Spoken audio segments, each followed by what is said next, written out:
Hello guys, welcome to my YouTube channel. My name is Harjeet Kaur. हम कर रहे थे लूसेंट जी के और उसमें हमारा एंशिएंट हिस्ट्री चल रहा है और हमारा आज का टॉपिक है हड़प्पन सिविलाइजेशन और इंडस सिविलाइजेशन।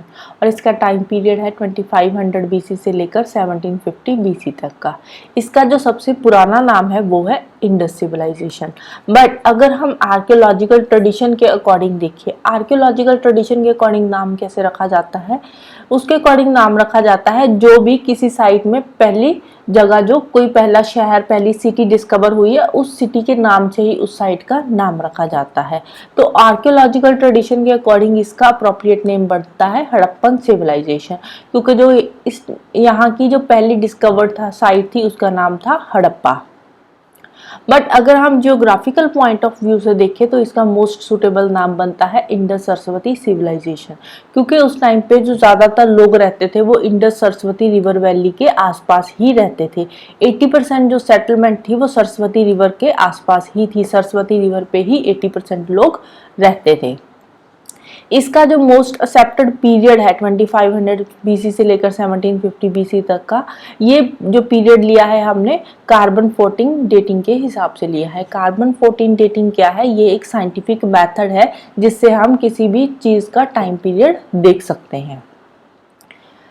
फिर जॉन मार्शल पहले ऐसे स्कॉलर थे जिन्होंने टर्म इंडस सिविलाइजेशन यूज किया था। जो इंडस सिविलाइजेशन है ये प्रोटो हिस्टोरिक पीरियड की सिविलाइजेशन है। प्रोटो हिस्टोरिक पीरियड मतलब कि चारकोलिथिक एज और ब्रॉन्ज एज की सिविलाइजेशन है। चारकोलिथिक एज हम ऑलरेडी कर चुके हैं। जो इंडस सिविलाइजेशन है वो कहाँ पे थी? वो सिंध में, Balochistan, Punjab, Haryana, Rajasthan, Gujarat, western UP and northern Maharashtra में थी। यहाँ मतलब इन सारी सिटीज तक ये फैली हुई थी। स्कॉलर्स का क्या मानना है कि जो हड़प्पा, घग्गर और मोहनजोदाड़ो, ये जो 3 सिटीज थी, ये इंडस सिविलाइजेशन का एक सेंटर था। एक इंडस सिविलाइजेशन का ये एक हार्टलैंड था।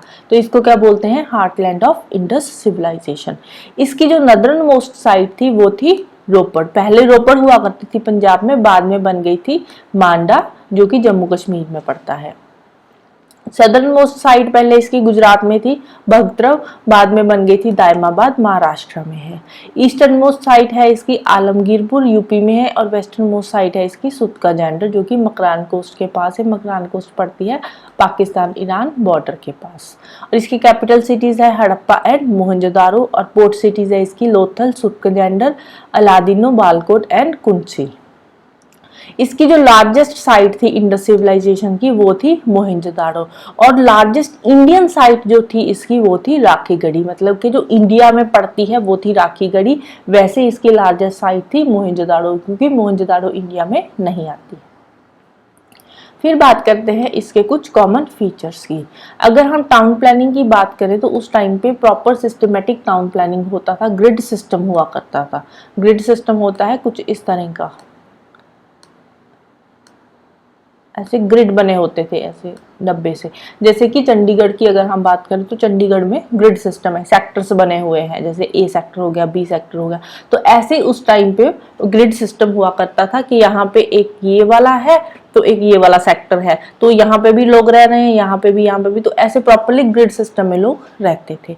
और घर बनाने के लिए बर्न्ड ब्रिक्स यूज हुआ करती थी। और ड्रेनेज सिस्टम जो था वो उस टाइम पे भी अंडरग्राउंड ड्रेनेज सिस्टम ही था। और सिटाडल फोर्टिफाइड थे। सिटाडल क्या होता है? स्टाडल होता है एक तरह का किला सा बनाया जाता था, जहाँ पे कि इन केस कोई वॉर हो रही है, किसी ने अटैक करा है, तो लोगों को स्टाडल में इकट्ठा कर लिया जाता था। वहाँ पे वो सेफ होते थे, उनको पूरी प्रोटेक्शन मिलती थी वॉर से या जो भी अटैक होता था उससे। तो स्टाडल को भी इन्होंने 45 कर दिया था। उसके बाद मतलब कि स्टाडल के बाहर इन्होंने बहुत बड़ी बड़ी दीवारें खड़ी कर दी थी, सो दैट कि अगर कोई अटैक करे तो उनसे इनको प्रोटेक्शन मिल सके। चानुदारों को छोड़कर बाकी हर जगह 45 स्टाडल्स थे।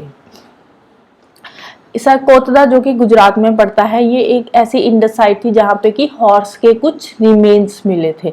अदरवाइज इंडस साइट्स में से कहीं से भी हॉर्स के रिमेन्स नहीं मिले। एक सरकोतदा ही एक ऐसी साइट थी जहाँ पे कि हॉर्स के कुछ रिमेन्स मिले हैं। पता चलता है कि शायद उस टाइम पे जहाँ पे हॉर्स का यूज होता था। मेन क्रॉप्स कौन कौन सी थी? वीट एंड बार्ले थी। इसके अलावा राइस कल्टीवेशन के भी कुछ एविडेंसेस मिले हैं लोथल एंड रंगपुर से।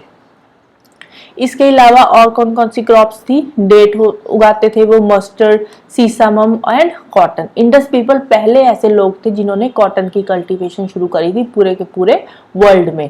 सबसे पहले कॉटन की जो प्रोडक्शन शुरू हुई थी वो इंडस लोगों ने ही शुरू करी थी। फिर बात करते हैं एनिमल्स की। तो एनिमल्स कौन कौन से थे, sheep, goat, oxen, humped and humpless bull होते थे, buffalo, boar, dog, cat, pig, fowl, deer, tortoise, elephant, camel, rhinoceros, tiger, ये सारे एनिमल्स उस टाइम पे होते थे। लायन के बारे में इंडस पीपल को कुछ भी पता नहीं था। जो अमरी एक साइट है, अमरी से कुछ इंडियन राइनोसेरस के कुछ हमें जो इंस्टांसेस मिले हैं, वहां पे कुछ इसके एविडेंसेस मिले हैं कि शायद जो राइनोसेरस था वो अमरी वाली जगह पे था। तो इसके अलावा इनलैंड एंड फॉरेन ट्रेड भी होता था। तो फॉरेन ट्रेड कौन कौन सी कंट्रीज के साथ होता था, फॉरेन ट्रेड होता था मेसोपोटामिया के साथ होता था, सुमेरिया के साथ, सुमेरिया जो कि अभी इराक है, बहरीन, इन सब जो कंट्रीज है इनके साथ फॉरेन ट्रेड भी वो करते थे। और एक्सपोर्ट कौन कौन सी चीजों का होता था, एक्सपोर्ट होता था एग्रीकल्चरल प्रोडक्ट्स का, कॉटन गुड्स का, टेराकोटा फिग्राइंस का, पोट्री का, इसके अलावा कुछ बीड्स जानूदारों से उनको एक्सपोर्ट करते थे, कूच, शेल, लोथल से आइवरी प्रोडक्ट्स एंड कॉपर वगैरह का ये एक्सपोर्ट करते थे। इसके अलावा अब देखो ये वाली जो सिविलाइजेशन थी बहुत ही मॉडर्न सिविलाइजेशन थी, बहुत एडवांस सिविलाइजेशन थी। इन सब के चलते हुए भी इन लोगों को आयरन के बारे में कुछ भी नहीं पता था। इनको नहीं पता था कि आयरन मेटल की भी होती है। तो सुमेरियन टेक्स्ट से हमें पता चलता है कि मेलुहा के साथ भी ट्रेड रिलेशंस थे सिविलाइजेशन के।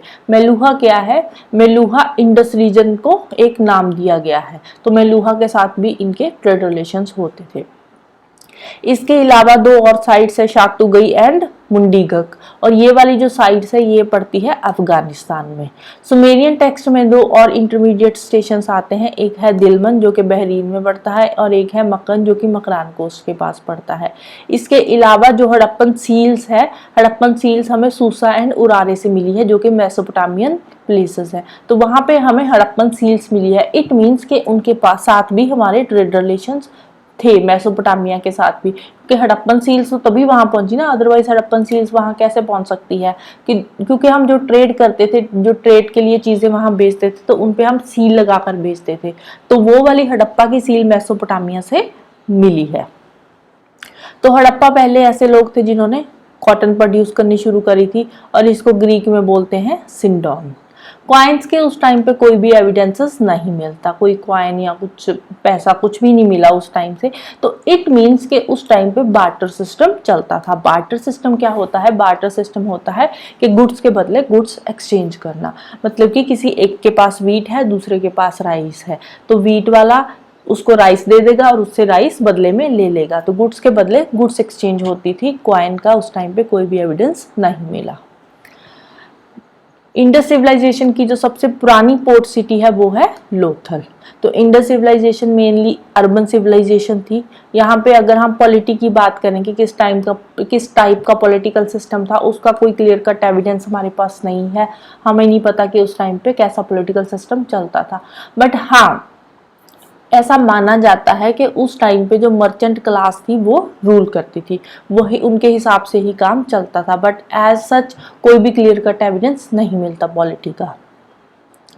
तो अगर हम गॉड की बात करें तो हड़प्पन पीपल टेंपल में जाकर तो किसी भी गॉड की पूजा नहीं करते थे। इवन के उस टाइम पे टेंपल के कोई भी हमें एविडेंस मिले भी नहीं है, कोई भी टेंपल नहीं मिला हमें हड़प्पा के टाइम पे। तो बट रिलीजन तो उस टाइम पे भी था, रिलीजन का आइडिया था, हमें रिलीजन का उनको पता था। तो ये हमें कैसे पता चला, क्योंकि उस टाइम पे हमें कुछ स्टैच्यूज मिली है, कुछ फिगराइंस मिले हैं। तो उससे हमें पता चलता है कि वो किसी ना किसी चीज को मानते तो थे, वर्शिप तो करते थे किसी चीज की, बट वो टेम्पल में जाकर किसी गॉड की पूजा नहीं करते थे, ना ही कोई टेम्पल था उस टाइम पे। तो जो मोस्ट कॉमनली फिगराइन हमें मिला है वो मिला है मदर गॉडेस का, जिसको बोलते हैं मातृदेवी और शक्ति भी बोलते हैं। तो वो मदर गॉडेस की पूजा करते थे। स्पेशली उस टाइम पे योनि वर्शिप बहुत ज्यादा प्रेवलेंट था और उसके एविडेंसेस हमें मिले हैं। इसके अलावा अगर हम मेल डीटी की बात करें तो वो थे पशुपति महादेव, जिसको बोलते हैं लॉर्ड ऑफ एनिमल्स। तो पशुपति महादेव का भी हमें कुछ स्टैचूज मिले हैं, तो उसमें जो स्टैचू मिला है उसमें जो पशुपति महादेव है वो योगिक पोस्चर में बैठे हुए दिखते हैं और उनके आसपास 4 एनिमल्स हैं। कौन कौन से एनिमल है? Elephant, tiger, rhino and buffalo. और इसके अलावा उनके जो पैर है, पैरों के पास 2 डियर बैठे हुए दिखाई देते हैं। तो उस टाइम पे फैलिक वर्शिप बहुत ज्यादा प्रेवलेंट थी। तो अगर हम बात करें शिवा शक्ति वर्शिप की, तो शिवा शक्ति वर्शिप भी इंडिया में बहुत पुराने टाइम से चलता आ रहा है। तो हड़प्पन पीपल भी शिवा शक्ति वर्शिप करते ही थे, स्पेशली वो हम्प्ड बुल की पूजा करते थे। इसके अलावा एनिमल वर्शिप और ट्री वर्शिप के भी हमें कुछ एविडेंसेस मिले हैं। ट्री वर्शिप में वो स्पेशली पीपल ट्री की पूजा करते थे। उन दिनों में ट्री वर्शिप काफी प्रेवलेंट था। तो अगर हम नेक्स्ट स्क्रिप्ट की बात करें तो उस टाइम पे जो स्क्रिप्ट होती थी वो होती थी पिक्टोग्राफिक स्क्रिप्ट थी। और जो पिक्टोग्राफिक स्क्रिप्ट थी वो हमें सील्स पे देखने को मिलती है, क्योंकि जो सील लगाकर वो एक जगह से दूसरी जगह सामान भेजते थे तो उस सील पे पिक्टोग्राफिक स्क्रिप्ट बनी होती थी। तो इसलिए हमें ये पता चला कि उस टाइम पे जो स्क्रिप्ट थी वो पिक्टोग्राफिक स्क्रिप्ट थी। बट एज सच स्क्रिप्ट के बारे में हमें कोई भी और एविडेंस नहीं मिला। बट ये कुछ राइटिंग से हमें ये पता चलता है कि उस टाइम पे बोस्ट ऑफ एडन वो लिखते थे, वो स्क्रिप्ट यूज करते थे। बोस्ट ऑफ एडन में क्या होता है कि वो राइट टू लेफ्ट लिखते थे, फिर लेफ्ट टू राइट, फिर right to left, left to right, मतलब ऑल्टरनेट लाइंस में लिखते थे। जैसे पहले राइट टू लेफ्ट लिख लिया, फिर लेफ्ट टू राइट, फिर right to left, left to right, तो ऐसे वो लिखते थे। तो ये वाली स्क्रिप्ट वो यूज करते थे। इसको प्रोटो द्रविडियन स्क्रिप्ट भी बोलते हैं। जो सबसे पुरानी स्क्रिप्ट है वो है हड़प्पन स्क्रिप्ट, बट जो ओल्डेस्ट डेसिफर्ड स्क्रिप्ट है वो है ब्राह्मी स्क्रिप्ट, जो कि अराउंड 5th BC के आसपास पता चल गई थी ब्राह्मी स्क्रिप्ट। इसके बाद जितनी भी इंडियन स्क्रिप्ट आई है वो ब्राह्मी स्क्रिप्ट से ही डेवलप होकर बनी है। जो सील्स बनती थी वो सील बनती थी मेनली स्टेटाइट की सील बनी होती थी, और जो इंडस सील थी उसके ऊपर हम्पलेस बुल बना हुआ होता था। तो इसके अलावा जो डेड पर्सन होता था उसको वो कैसे बरी करते थे? उसका कंप्लीट बरियल होता था, मतलब कि पूरे के पूरे पर्सन को ही ग्रेव में दफन कर दिया जाता था। जो स्वास्टिका सिंबल है वो भी इंडस सिविलाइजेशन से ही उसका ओरिजिन हुआ है, स्वास्टिका सिंबल का। और इसके बाद इंडस सिविलाइजेशन डिक्लाइन हो गई। अब इसके डिक्लाइन होने के बहुत सारे रीजंस बताए जाते हैं, बट एज सच किसी को नहीं पता कि इंडस सिविलाइजेशन किस वजह से डिक्लाइन हुई है। किसी का मानना था कि फ्लड्स आ गए, कोई बोलता था ड्रॉट्स आ गए, कोई बोलता किसी ने अटैक कर दिया, कोई बोलता कोई बीमारी फैल गई थी इसकी वजह से। तो सबका अलग अलग मानना है। तो एम व्हीलर के अकॉर्डिंग जो इंडस सिविलाइजेशन डिक्लाइन हुई थी उसका कारण क्या था? Indra is accused of causing the decline of Indus civilisation according to M Wheeler. तो ऋग्वेदा में बैटल की भी एक बात करी गई है जो कि हरियुम्पिया में हुई थी। हरियुम्पिया एक साइट का नाम ही हड़प्पा की, तो वहां पे बैटल हुई थी। कुछ का मानना है कि उस लड़ाई की वजह से हड़प्पन सिविलाइजेशन खत्म हो गई थी। और बहुत सारे स्कॉलर्स हैं तो उनका सबका अलग अलग मानना है। बट ये वाली जो सिविलाइजेशन थी, ये कुछ लोग मानते हैं कि ये वाली सिविलाइजेशन एक द्रविडियन सिविलाइजेशन थी।